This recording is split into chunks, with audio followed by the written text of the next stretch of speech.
because the world is using our currency, and we can do that as long as they use our currency. But I think it's going to end at some point. They're going to quit using our dollars as reserve currency. I mean, I watched your interview with Putin, and one of the things, whether you hate him or not, one of the things he said that is true is when we sanctioned him, before we sanctioned Russia, 70% of their transactions were in US dollars. And after the sanctions, it's less than 20% of their transactions are in US dollars. So what we're doing with all these sanctions, ironically, we're shooting ourselves in the foot every time we sanction a country and say you can't use our currency to have a transaction.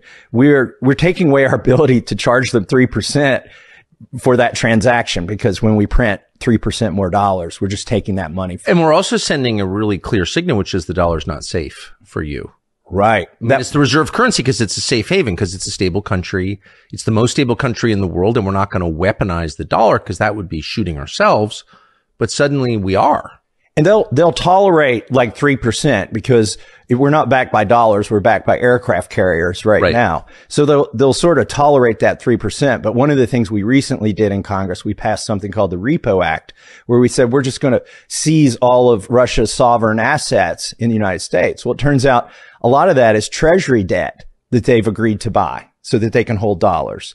And here's the problem with that. When people see that we've seized their money that they gave us in exchange for these treasury notes, then other countries won't want to buy our debt. It's already happening.